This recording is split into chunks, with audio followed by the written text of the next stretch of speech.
2011 census പ്രകാരം 66% ഹൈന്ദവരും 14% മുസ്ലിങ്ങളും 19% ക്രിസ്ത്യാനികളുമുണ്ട് തിരുവനന്തപുരം മണ്ഡലത്തിൽ. കേരളത്തിൽ ആലപ്പുഴ കഴിഞ്ഞാൽ ഏറെ ഹൈന്ദവ വോട്ടുകളുള്ള മണ്ഡലമാണ് തിരുവനന്തപുരം. ഇക്കുറി ശബരിമല മുഖ്യ തെരഞ്ഞെടുപ്പ് വിഷയമാകുമ്പോൾ കുമ്മനം രാജശേഖരൻ പ്രതീക്ഷ വയ്ക്കുന്നതും മണ്ഡലത്തിലെ ഈ ഭൂരിപക്ഷ ഹൈന്ദവ വോട്ടുകളിൽ തന്നെയാണ്. ഒപ്പം സൂസഭാക്യം നേതൃത്വം കൊടുക്കുന്ന ലത്തീൻ ക്രിസ്ത്യാനികളുടെയും മറ്റ് ന്യൂനപക്ഷങ്ങളുടെയും വോട്ടുകളും. ഇക്കഴിഞ്ഞ തെരഞ്ഞെടുപ്പിൽ ശശി തരൂരിനെ രക്ഷിച്ചത് കോവളം പോലെയുള്ള തീരദേശ മണ്ഡലങ്ങളായിരുന്നുവെങ്കിൽ ആ തീരദേശ മണ്ഡലങ്ങളിലെ ഒരു വോട്ട് വിഹിതം എങ്ങനെയെങ്കിലും കൈക്കലാക്കുവാനാണ് ഇപ്പോൾ കുമ്മനത്തിൻ്റെ ശ്രമം. 1999 ഒ രാജഗോപാൽ തെരഞ്ഞെടുപ്പ് ഗോതയിലെത്തിയതോടെയാണ് BJPയുടെ ജൈത്രയാത്ര തിരുവനന്തപുരത്ത് തുടങ്ങിയത്. റെയിൽവേ മന്ത്രി എന്ന നിലയിൽ മികവാർന്ന പ്രകടനവും കേരളത്തിന് വാരിക്കോരി കൊടുത്തതുമൊക്കെ രാജഗോപാലിൻ്റെ വ്യക്തിപ്രഭാവത്തിന് തിളക്കമായി. രാജഗോപാലിൻ്റെ ഉജ്ജ്വല വ്യക്തിത്വത്തിന് തിരുവനന്തപുരത്തിൻ്റെ സമ്മാനമായിരുന്നു അക്കുറിയുള്ള വോട്ടിംഗ് ശതമാനം. 99 കണിയാപുരത്തിന് 36.23% വോട്ട് കിട്ടിയപ്പോൾ കോൺഗ്രസിലെ VS ശിവകുമാർ 38.15% വോട്ട് നേടി വിജയം തിലകമണിഞ്ഞു. പക്ഷേ എല്ലാവരെയും ഞെട്ടിച്ചുകൊണ്ട് രാജഗോപാലിന് 20.93% വോട്ട് നേടാൻ കഴിഞ്ഞു. തുടർന്ന് 2004 കണിയാപുരത്തിന് പകരമെത്തിയ PKV മണ്ഡലം നിലനിർത്തി. അക്കൊല്ലം മണ്ഡലത്തിൽ വോട്ടർമാരുടെ എണ്ണം കൂടുകയും രാജഗോപാലിൻ്റെ വോട്ടിംഗ് ശതമാനം 9% വർദ്ധിക്കുകയും ചെയ്തു. കോൺഗ്രസിലെ VS ശിവകുമാറിന് 8%-ലധികം വോട്ട് കുറഞ്ഞു.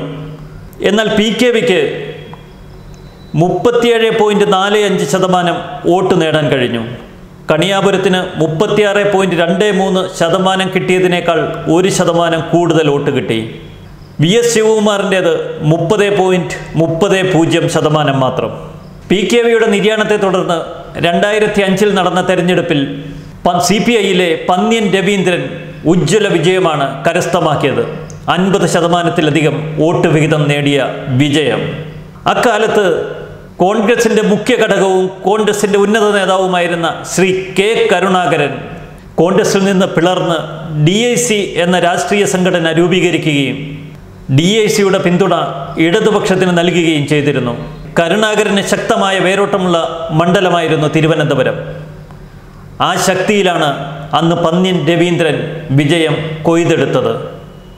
അക്ഷരാർത്ഥത്തിൽ UDFനെയും BJPയെയും ഞെട്ടിച്ച ഒരു തെരഞ്ഞെടുപ്പ്. അന്ന് BJPയുടെ നേതാവ് CK പത്മനാഭനായിരുന്നു തിരുവനന്തപുരത്ത് മത്സരിച്ചത്.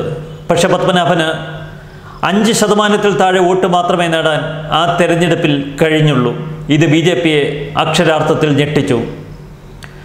എന്നാൽ VS ശിവകുമാർ 40%-ലധികം വോട്ട് വിഹിതം നേടുകയുണ്ടായി.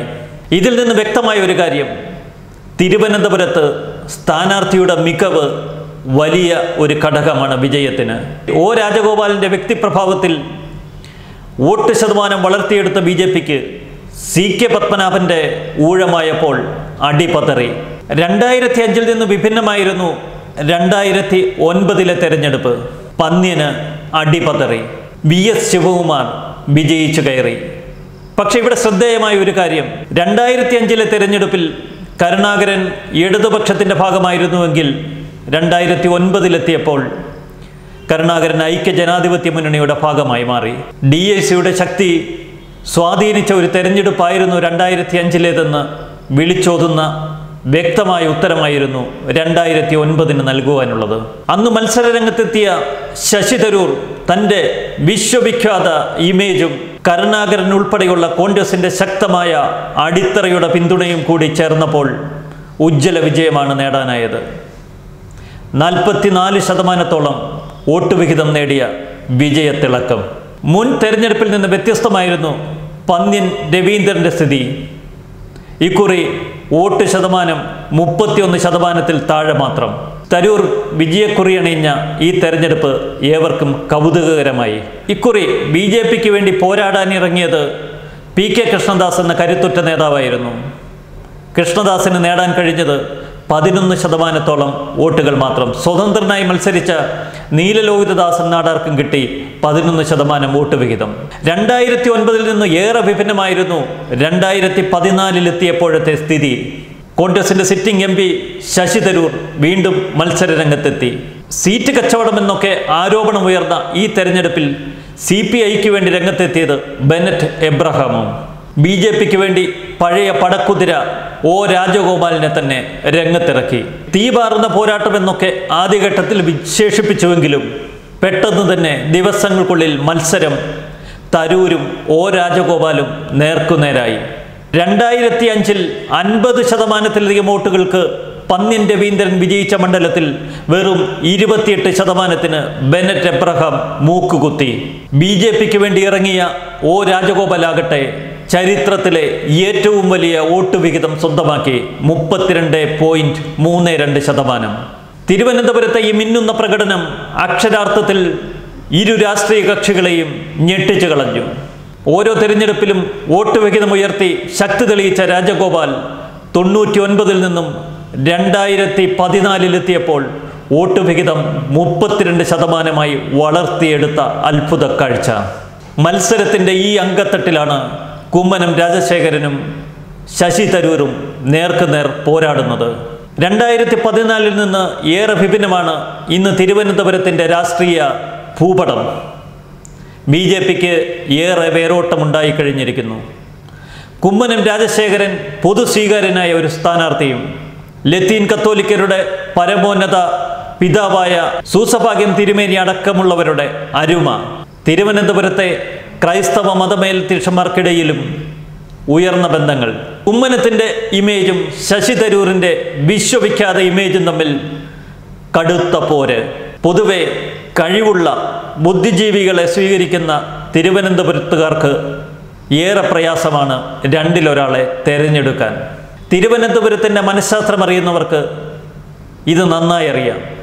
ഏറെ വ്യത്യസ്തരായ കരുത്തുറ്റ കഴിവുള്ളവരെ കണ്ടെത്തുന്നവരാണ് തിരുവനന്തപുരത്തുകാർ.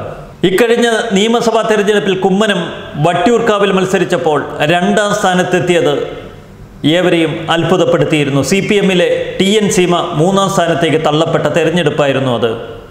കുമ്മനം ജയിക്കുന്ന സ്ഥിതിവിശേഷം വന്നപ്പോൾ CPM തങ്ങളുടെ വോട്ട് മുരളീധരന് മറിച്ചുകുത്തുകയായിരുന്നു എന്നാണ് പുറമെയുള്ള സംസാരം. തിരുവനന്തപുരം ലോക്സഭാ മണ്ഡലത്തിന് കീഴിലുള്ള കഴക്കൂട്ടം നിയമസഭാ മണ്ഡലത്തിൽ V മുരളീധരൻ 2ാമതെത്തിയിരുന്നു. നേമത്ത് O രാജഗോപാൽ ജയിച്ചെങ്കിലും അത് കോൺഗ്രസ് വോട്ട് കൊണ്ടായിരുന്നു എന്നാണ് പരക്കെയുള്ള ആക്ഷേപം. കോൺഗ്രസിന് സാധാരണ കിട്ടിയിരുന്ന മിനിമം വോട്ട് പോലും UDFലെ സുരേന്ദ്രൻപിള്ളയ്ക്ക് അന്ന് ലഭിച്ചിരുന്നില്ല.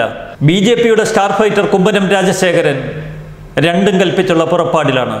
തിരുവനന്തപുരം ഇന്നേ വരെ കണ്ടിട്ടില്ലാത്ത അതിശക്തമായ പോരാട്ട വീര്യം.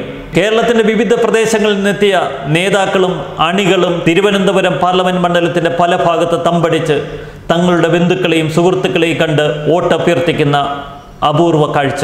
ഇത് ഒരു വേറിട്ട മത്സരമാണ്. കൗതുകപൂർവം കേരളം ചെവിയോർക്കുന്ന ഒരു മത്സരം. തീ പാറുന്നു എന്നു സാരം. ഒരിത്തിരി ലീഡ് കുമ്മനത്തിനോ അതിനൊപ്പം തരൂരിനോ ആശങ്കകളുടെ ഓരോ നിമിഷവും ഓരോ മണിക്കൂറുകളും. കേരളം കാത്തിരിക്കുന്നു തിരുവനന്തപുരത്തെ തെരഞ്ഞെടുപ്പ് വിധിക്കായി. ന്യൂസ് ഡെസ്ക് മലയാളി വാർത്ത.